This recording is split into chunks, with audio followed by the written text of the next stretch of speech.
السلام علیکم دوستو and welcome to my channel R T وی۔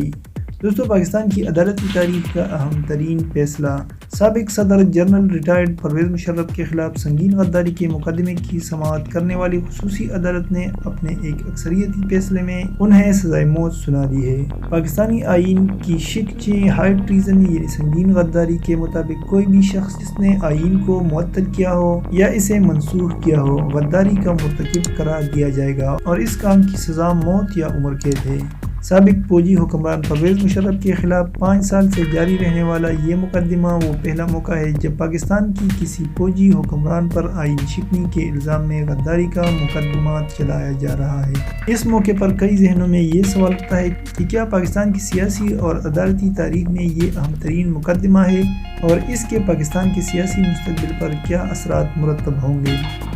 تو دوستو، آج کی ویڈیو میں بات ہوگی مشرف غداری کیس کی اہمیت کے بارے میں، لیکن اس سے پہلے اگر آپ نے ابھی تک ہمارے چینل کو سبسکرائب نہیں کیا ہے تو کر لیجئے اور گھنٹی کے نشان پر بھی کلک کریں تاکہ ہمارے آنے والی ویڈیوز کی نوٹیفیکیشن آپ کو ملتی رہیں۔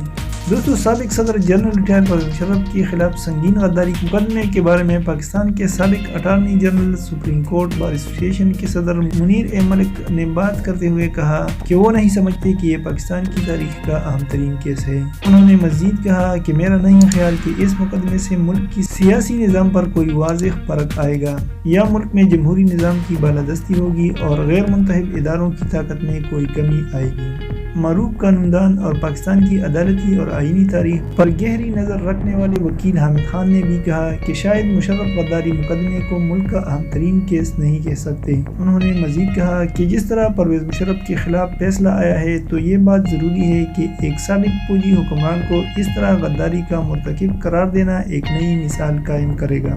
دوسری جانب قانونی ماہر اور انٹرنیشنل کمیشن آف جورسٹس سے منسلک وکیل عمر نے بتایا کہ اس بات میں قطعی طور پر دو رائے نہیں کہ مشرف غداری مقدمہ عدالتی تاریخ کے اہم ترین مقدمات میں سے ایک ہے۔ ایک سابق فوجی سربراہ پر غداری اور آئین شکنی کا مقدمہ چلانا ہی کوئی چھوٹی بات نہیں ہے، لیکن اس کی اہمیت شاید اس لیے مان پڑ جاتی ہے کہ یہ فیصلہ ان پر 1999 میں کی گئی فوجی بغاوت کے خلاف نہیں بلکہ نومبر 2007 میں لگائی گئی ایمرجنسی کے خلاف ہے، اور ویسے بھی وہ کئی سالوں سے ملک میں موجود نہیں ہے۔ پاکستانی عدلیہ کی تاریخ پر نظر رکھنے والے مناقدین کہتے ہیں کہ 1955 اور 1958 میں لیے جانے والے فیصلوں نے پاکستانی آئین کو زبردست نقصان پہنچایا اور جس کی وجہ سے ملک میں جمہوریت کبھی بھی صحیح معنوں میں پروان نہیں چڑھ سکی۔